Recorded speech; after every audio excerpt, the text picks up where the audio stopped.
খুশবুলির দিকে খেয়াল রাখবি, ও যেন ওই ম্যামের দিকে আর না তাকায় আর ম্যামের কাছে ঘেঁষার চেষ্টা না করে। তোমার যে অ্যাগ্রেসিভ অ্যাটিটিউডটা আছে না, এটা ছুঁড়ে জানলা দিয়ে ফালা দাও। আমি কি সবসময় অ্যাগ্রেসিভ অ্যাটিটিউড? মানে আপনাকে সুন্দর লাগতেছে, ওই খালি মাথার দুই পাশে কান দুইটা না, কিছু মনে করবেন না ম্যাডাম, কুকুরের মতো আর কি। What? Oh my God, oh my God, আমরা তাহলে পুলিশকে খবর দিতে হবে। আপনি আগে বলবেন না আমাকে?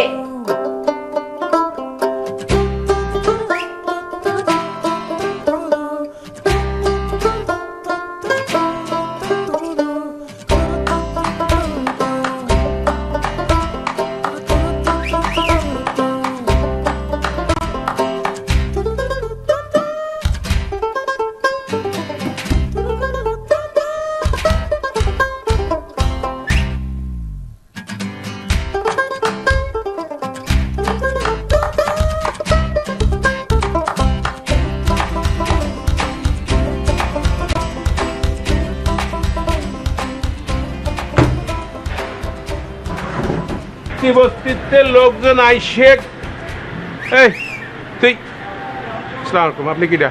জি মানে আমি বান্টি, আমি নতুন এখানে ভর্তি হয়েছি, তাহা ম্যাডামের মাধ্যমে এখানে আসছি। তাহা ম্যাডাম আমাকে তো কেউ কিছু বললো না, সে তো আমাকে কিছু বললো না, আমার কাছে মালিকের কাছে জিজ্ঞেস না। আমি বুঝি নে হেনে এটা কি লঙ্গরখানা শুরু করেছি নাকি আমি? থাকেন কোনে আপনি?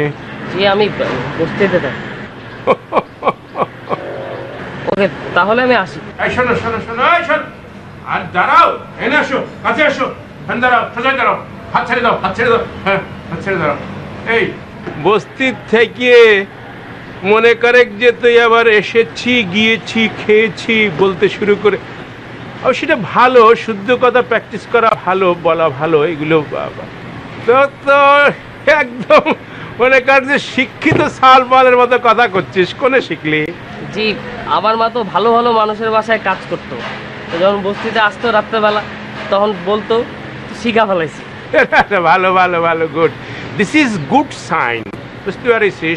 গুড। শোন, এই তুই কিন্তু অন্যদের মতো না, ওই যে হেনে থাকতে আসিস তেন থাকবি নাকি হেন তেন আমার ভাইকে চলে যাবে রাত্রি পলা? না, কোথায় যাবো, সিকিউরিটি আছে। তাহলে হেনে যদি থাকিস তাহলে আমার এই টিচার যারা আছে, মালিক সহ সবাই আদাম সালাম দিয়ে চলবি, আর 2-3টে জিনিস মাথায় নিবি। ওই যে এনে কিন্তু 2-3টে বদমাইশ আছে, একটা হলো ওই যে নাটা আছে 2টে ছোট ছোট, একটা সাধু একটা মনা, নামটা মুখস্থ করে রাখ, সাধু মনা। এগেরে কাছে ভিড়বি নে, তারা কিন্তু মনে করে যে একদম সন্ত্রাসবাদ। হ্যাঁ, আগে সন্ত্রাসী করতো, এখন আমি চেক দিয়ে রাখি বলে করতে পারে না, মাঝে মাঝে ছুটির কথা কয়ে বাড়ির যায়, তখন ছিনতাই মিনতাই করে আসে, হেনে আবার সব ঝামেলা আমার পোহাতি হয়। ওগেরার সাথে মিশপিনে। হ্যাঁ, আরটা আছে কিন্তু ওই যে ছায়াছন্দ করে, কি যেন নাম জানিস? নাম জানিস ওর? আমি তো নতুন এসেছি। খুশবুল, খুশবুল, খুশবুল তার নাম। সে 2টে ছায়াছন্দের গান মুখস্থ করে, বুঝছিস? এত খারাপ, মাইকের পটাতে যায়, পুরুষ পোলা পটাতে যায়, পটায়ে মনে কর যে এইটে খায় তাগারে দিয়ে কিনে, বুঝছিস? ওই তার সাথে একদম মিশপিনে। তোর যদি গান শুনতে ইচ্ছে করে তাহলে পরে রেডিও সাইডে বা টেলিভিশন সাইডে গান শুনবে, আর সেটিও যদি সুবিধে না হয় তাহলে নিজে গায়ে নিজে শুনবে, তাও ভালো। কিন্তু ওর কাছে ওর গান ওই ছায়াছন্দ মারাছন্দ শুনতে যাবে না, বুঝছিস? আর আসিস কেনে পরে অবসর সময় আসিস, হ্যাঁ, আর এখন বুয়ক কর একটু গরম পানি দিতি, এই দার্জিলিংয়ের চা খাবো তো সকালবেলা, বুয়ক করছে গরম পানি যেন পাঠাবে।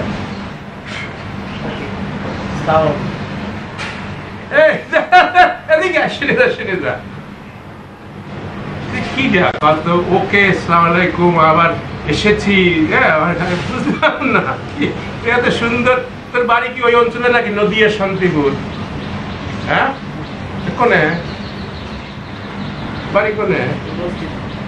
বস্তিতে থাকিয়ে তুই এসেছি, খেয়েছি, এবং সুতরাং কিন্তু ভালো থাকিস। আমি কামানি, তাহা ম্যাডামের কাছে কামানি, অসুবিধা হয়ে যায়।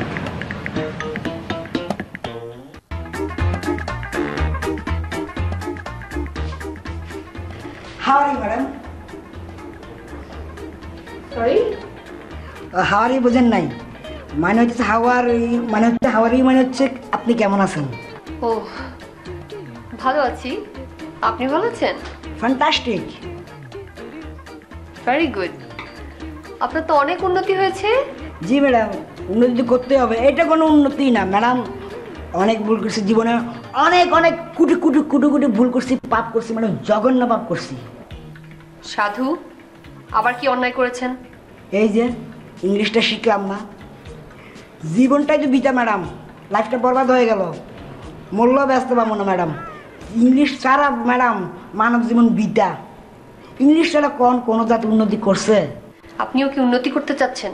জি ম্যাডাম, আমি ঠিক করছি ম্যাডাম, ক্লাস তো করুন, মনে করেন দরকার হইলে সন্ধ্যার পরে ক্লাসের পরে আপনার কাছে প্রাইভেট পড়লাম, আপনিও 2 পয়সা কামাইলেন।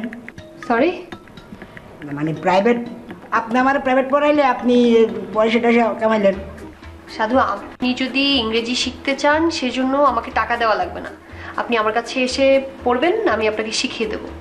এটা কোনো ব্যাপারই না, জাস্ট আপনার আগ্রহটা থাকতে হবে। ম্যাডাম আগ্রহ তো ভরপুর ম্যাডাম, আগ্রহ, আর আমিও জানি আপনি আমারে শিখাইবেন। কিন্তু ম্যাডাম আমি চিন্তা করতেছি যে কয়েকদিনে কেমনে বিদেশিদের মতো টাস ইংলিশ কম। ও, সেটা করতে হলে তো আপনাকে অবশ্যই পড়াশোনা করতে হবে। অ্যাকচুয়ালি এটা তো গ্রামারের উপর ডিপেন্ড করে। আপনাকে প্রথমে গ্রামারটা শিখতে হবে, তারপরে আপনি যখন গ্রামারটা আয়ত্তে নিয়ে আসতে পারবেন তখন দেখবেন অটোমেটিক্যালি আপনি সেন্টেন্সগুলো মেক করতে পারছেন। যত ওয়ার্ড আপনার গ্রিপে থাকবে তত আপনি বেশি বেশি করে সেন্টেন্স মেক করতে পারবেন। ঠিক আছে? আর এতে ডিপেন্ড করে আপনার আগ্রহ এবং মেধা। আপনি হয়তো বা 1 বছরের মধ্যেও শিখে ফেলতে পারেন, আবার 1 যুগ লেগে যেতে পারে।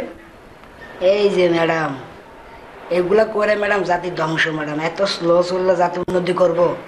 এই গ্যারামার ট্যারামার সেন্টেন্স মিলায়া তো ফ্যাসগি লাগাই দিয়েছেন একটা, এত কিছু লাগে ম্যাডাম। বিদেশি ইংলিশ সিনেমা দেখি না, পিচ্ছি পিচ্ছি পোলাবানরা ইংলিশ করে। আর ম্যাডাম আমাদের এলাকায় একটা মত করা ছিল, মানে কিছু মনে করেন না, মানে ও তো মাল খায় ম্যাডাম, যে ইংলিশ কয় ঠাস ঠাস বেবি আই লাভ ইউ এটাই ম্যাডাম। আর ম্যাডাম বাসে যে দেয়, কাগজ দেয়, 1 সপ্তাহের মধ্যে ঠাড়া ঠাড়া ঠাড়া ইংলিশ করা শিখে দেয়। আপনারা কি সব পেঁচায়া পোষায় ইংলিশ, এগুলো করতে গেলে তো ম্যাডাম লাইফ শেষ হয়ে যাবে। সাধু, আমি আপনাকে একসাথে 48টা কলা খেতে দেব, খেতে পারবেন? হ্যাঁ, কলা তো খুব পছন্দ, কিন্তু 48টা কলা কেন ম্যাডাম? কারণ 48টা কলা একসাথে খেলে একটা মানুষ মারা যায়, সেজন্য আপনাকে দেব। কলার মধ্যে অনেক বেশি পটাশিয়াম থাকে, যার কারণে এটা যখন বডিতে যাবে তখন বিষক্রিয়ায় আপনি মারা যাবেন। ম্যাডাম কলা খায়া পটাশিয়াম এগুলোর লাগে ইংলিশের কি সম্পর্ক? অবশ্যই কলার সাথে ইংরেজির সম্পর্ক আছে। আপনি খুব কলা পছন্দ করেন না? আপনাকে যদি আমি দ্রুত কলা খাইয়ে দিই তাহলে পটাশিয়ামের বিষক্রিয়ায় আপনি মারা যেতে পারেন। ঠিক তেমনি দ্রুত ইংরেজি শিখতে গিয়েও ভুলভাল ইংরেজি শেখার একটা বিষক্রিয়া আছে। যেমন আপনি যখন রাস্তাঘাটে গিয়ে ভুলভাল ইংরেজি বলবেন, মানুষ আপনাকে পিটিয়ে মেরে ফেলবে। বুঝতে পেরেছেন এখন কেন বলেছি?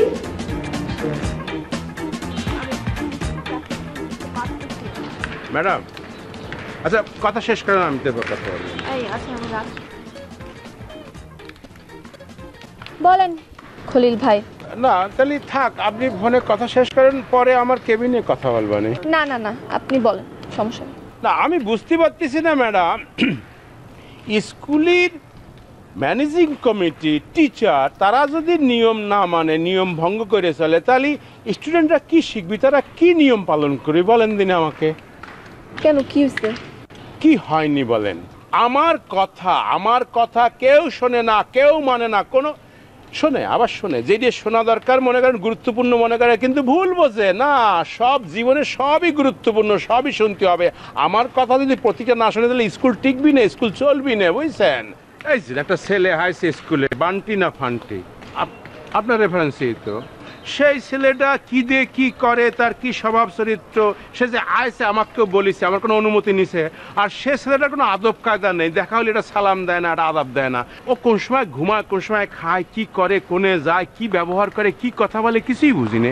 মনে হচ্ছিল কি থাপড়া দিয়ে একদম কান টান মানে গরম করে দিয়ে মানে দাঁত ফালা দিই। কিন্তু আমি শুনলাম যে আপনার রেফারেন্সে আছে, এই জন্য কিছু বলেনি। আপনি আমাকে বলে দেবেন, আমাকে দেখলে যেন আদাব সালাম দেয়, বা আমাকে না সবাই মানে এইসব মাইনে চলে এই যে গুরু ভক্তি টক্তি এগুলো মাইনে চলে। খলিল ভাই আমি না আসলে মনে মনে আপনাকে খুঁজতেছিলাম আর কি, ভালো হয়েছে নিজে থেকেই আসছেন। স্টুডেন্টরা এসে কমপ্লেন করলো যে খিচুড়ির মধ্যে নাকি যে ছোট ছোট পাথর পাওয়া গেছে, এটা কি ইচ্ছা করে করছেন আপনি? মানে কম দামি চাল এনে নিজের পকেটে টাকা সেভ করছেন? এই যে আপনি কি বলতেছেন, আমার স্কুল, আমার ডলার, আমার পরিশ্রম, আমার চিনতে আমি মানে কম দামি চালাই নিয়ে সেটা সেভ করে আমার পকেটে রাখবো, এগুলো কি করছেন আপনি? দেখেন খলিল ভাই, আপনার এই বাচাল স্বভাবের জন্য কিন্তু আপনি অনেক বিপদে পড়ছেন। কান্নাকাটি করে মানুষের হাত পা ধরে বিপদ থেকে বাঁচছেন, নেক্সট টাইম কিন্তু আর বিপদ থেকে বাঁচবেন না। স্কুলে কে আসলো, কে গেল, কার রেফারেন্সে কে আসলো, এগুলো দেখার বিষয় কিন্তু আপনার না। আপনার দায়িত্ব হলো যারা আসবে তাদের প্রপার টেক কেয়ার করা, সেই দায়িত্ব ঠিকমতো পালন করেন, বুঝছেন? এগুলো হলো ওই যে সালেহা বুয়ো আছে না, তার গভীর ষড়যন্ত্র। এটা আপনি টের পাবেন না, কয়দিন থাকেন দেখবেন না, টের পাবেন না।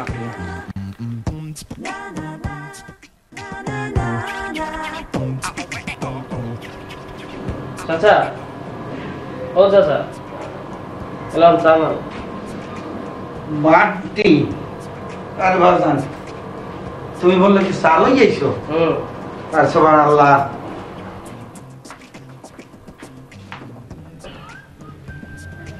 বাজান, তুমি তোমার নিজের হাতে এক কাপ চা নিয়ে দিছো মোরে।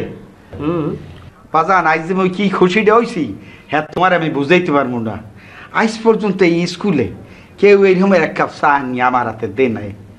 আল্লাহ তোমারে বাঁচাই রাখুক বাজান। কি বলেন, আপনি স্কুলের সবচেয়ে প্রবীণ মানুষ, 2 দিন পর আপনি বাঁচেন না মরেন এটা নাই ঠিক ঠিকানা। আপনার সাথে খারাপ ব্যবহার কেন করবে? এই তো তুমি এটা জ্ঞানের কথা কইলে বাজান, আল্লাহ তোমারে আরো জ্ঞান দোক, আমি দোয়া করি। হনো তোমার দে কি কম হই, এই যে মগু স্কুলে ওই খাডুয়ারটা আছে না মনা, কি বান্দরের যে বান্দর, হ্যাঁ তোমার আমি কেমনে বুঝামু। সারাদিন নিজেরটা তো খাইবে খাইবে, হ্যাঁ মোরটাও খাইবে, খাইয়ে ঠাইয়ে আবার যদি কিছু থাকে আস্তে ফুস করিয়ে লইয়ে যায় না কইয়া। এখন কি করবো কম। আর আমাকে যে খুশবু, ও মাহবু তুমি 2 লাইন গাইয়ে উনি যে মানে 1.5 জয় হয়ে গেলাইছে, এখন ওনার ঢেলায় এখানে কেটা থাকবা, এক রুমে থাই বইতে থাই, কোন সময় পাড়াইয়ে মারে না কি করে হ্যাঁ জানি না, এমন ভাবে থাকে। আর ওই যে সাধু, ওর কথা আমি যে কি কমু তোমাদের, হ্যাঁ আমি করতে পারি না। ওইলে 24 ঘন্টা আমার আতঙ্কের মধ্যে যায়, ভয়তে বুড়া মানুষ আইডে খাই মরিয়ে যাবো। এখন ওর যে কায়দা কালাম, আমার মনে হয় কায়দা কালামে ঠেলা নিয়ে নি মরিয়ে যাবো। ও যে কি করে হ্যাঁ একমাত্র আল্লাহ ছাড়া কেউ জানে না। ও জমিনেও ধরবে না আর আকাশে উঠবে না, মাঝখানে জ্বলে, এই অবস্থাও আমার হরে। সাধু না? হ্যাঁ চাচা, আপনি কোনো টেনশন করবেন না, সাধুরে আমি দেখতেছি। বাজান, তুমি যে সাধুরে দেখবা, ও যে কত বড় শয়তান, কত বড় বেয়াদব, তুমি আল্লাহকে নাম আসলে কিছু বলতে পারবা না। ও কি করছে জানো? ওই মগো ম্যানেজার স্যার আছে না, হেরে যাইয়া মোর নামে কি কইছে, কয় উনি দেই আসলে জুয়ান মানুষ, উনি হলে যে বুড়ার শৈল ধরিয়া এই চুলে রং মাইকিয়া এই প্লাস্টিক সার্জারি মার্জারি নিয়ে কি কয় এই করিয়া উনি এখানে থাহে। কথা নাই কথা নাই, হঠাৎ করিয়া ম্যানেজার স্যারে ঢুকি বইছে রুমে, আইয়াই আমার খপ করিয়া 8টা ধরিয়া হাইয়ার ফসা সেই যে বাথরুমের মধ্যে যে বড় বাথরুমটা আছে না, হেইডের মধ্যে পানি দিয়ে হেইয়ার পর মরে শুবাইছে। বুড়া মানুষ মরে শুবাইছে, মাথায় সাবান শোবাতেছে, মোর চুলে কি রং দিছি কি দিনে হেইয়া পরীক্ষা হরে, মোর জ্বর জারি উঠিয়া নানান পথ। এই হলো যাইয়া ওর চরিত্র, কেমনে হরে কি হরবা হ্যাঁ জানো তুমি, এমন করতে পারি না। যদি পারো আল্লাহর দ্বার দিয়ে তুমি তোমার লিখে দোয়া। চাচা আপনি টেনশন করেন না, সাধুর উল্টো করে ঝুলানোর ব্যবস্থা করতেছি, ও নিজে এসে আপনার কাছে ক্ষমা চাবে। দেখো বাজান,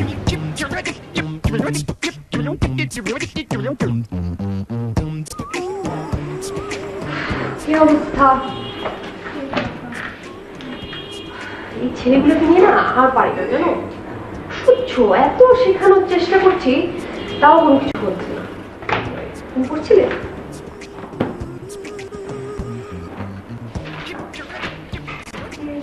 হবে তো পড়া শিখাচ্ছে না, কি ব্যাপার মন খারাপ তোমার? না না আপা, মন খারাপ না। আচ্ছা বাই দ্য ওয়ে, তোমার রেফারেন্সে যে ছেলেটা আসলো বান্টি, ও কে আসলে? আপা আমি আসলে এই বিষয়টা আপনার সাথে শেয়ার করতে চাচ্ছিলাম।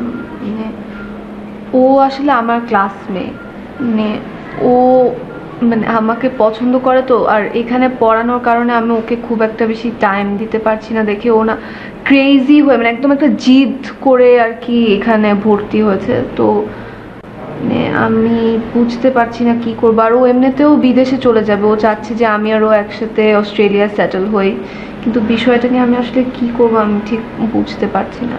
আমি আগেই একটু সাসপেক্ট করছিলাম, কারণ ওর সাথে কথাবার্তা আর এখানে যারা আছে তাদের সাথে মিলে না। আর আমার কেন যেন মনে হচ্ছিল যে ও একটু ডিফারেন্ট ব্যাকগ্রাউন্ড থেকে এসছে। একটু বোঝোই তো এখানে যারা আছে তাদের সাথে তো একটু হিপোক্রেসি করা হয়ে যাচ্ছে না? হ্যাঁ হ্যাঁ আপা সেটাই, মানে হিপোক্রেসি হচ্ছে। তাছাড়া এমনি তো আমি এই বিষয়টা নিয়ে খুব একটা কমফোর্টেবল না তো, বাট আপনি প্লিজ আপা এই বিষয়টা অন্য কারোর সাথে শেয়ার করতে চান না প্লিজ। না না, আমি কারোর সাথে শেয়ার করবো না, কিন্তু তুমি একটু দেখো। হ্যাঁ, কারণ বুঝবে তো এখানে স্টুডেন্টদের ব্যাকগ্রাউন্ড আর ওর ব্যাকগ্রাউন্ড একই না। সো আর আমাদের তো একটা রুলস এন্ড রেগুলেশন আছে।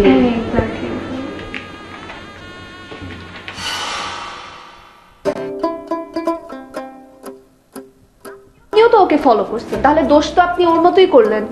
ম্যাডাম আমার লগে তার ম্যাডাম আমরা তো এখানকার একটা সদস্য ম্যাডাম, মেম্বার ম্যাডাম। ও যে আপনার রুমের ঘুরঘুর করে, ও যদি আপনার মোবাইলটা কিছু একটা লইয়া পালা যেত, আপনার মোবাইলে ম্যাডাম কত প্রাইভেট জিনিস আছে। এটি আপনি কি বলেন? এইভাবে যদি আমার অর্ডার ভায়োলেট করে লোকজন, আমাকে যদি না জানায় সব কাজ করতে থাকে, তাহলে আমি কি রাইগে যাবো না? আমি স্কুল কি বন্ধ করে দেবো? আপনি কি বলেন? স্কুল বন্ধ করে দেন।